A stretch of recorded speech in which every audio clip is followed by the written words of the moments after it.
tie rod on my 93 F250 just snapped right off when I was out in the woods in the snow. I have no idea how I made it back, but somehow I did. Now it's time to jerk this off and get a new one on there. Castle nut, after taking the wheel off, is the next thing I got to get out of there. I have a suspicion when I put a wrench to that, it's going to spin. Don't know for sure, but I got a sneaky suspicion, so I'm not sure how I'm going to prevent that from spinning. Maybe a pipe wrench. We'll check it out.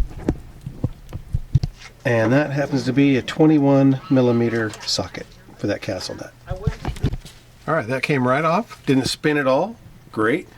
Which tells me that it's probably seized up in there. So next thing we do is heat.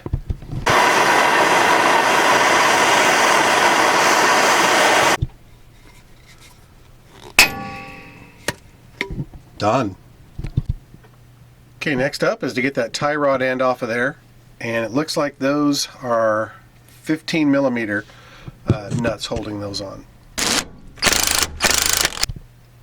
Alright, now you're ready to unthread the tie rod, and the way to do that is you just count how many times you're going counterclockwise until it comes out, and then you want to go in exactly that number going in.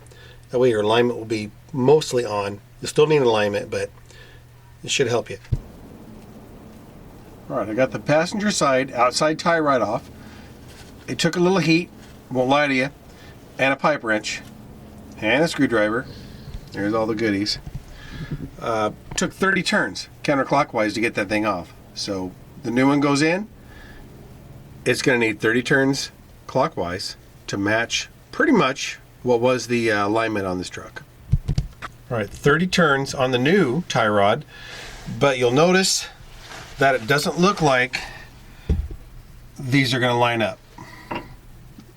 The new tie rod's at a weirder angle, so what you're going to want to do is put your castle nut back on there, take your pipe wrench, and straighten it to the angle you need to get straight into that hole. So we got a little bit of work to do, but be sure to put that castle nut on there to protect your threads from getting all bungered up. Alright, I believe that's the right angle. Let's line this thing up.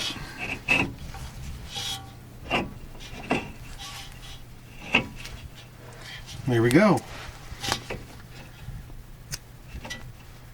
Alright, new castle nut back on. All that's left to do is the cotter pin. Bada bing. There's that. Spread it out with your needle nose. Now my videos take into consideration that you already know how to jack up your car correctly. You know that you need to use a jack stand. You know you need hearing protection. You know you need eye protection. Wear gloves when necessary. You know, I'm not trying to patronize anybody, but the idea behind my videos is just to give you the basics of when you're getting into the meat of the material, which is what we've done here today.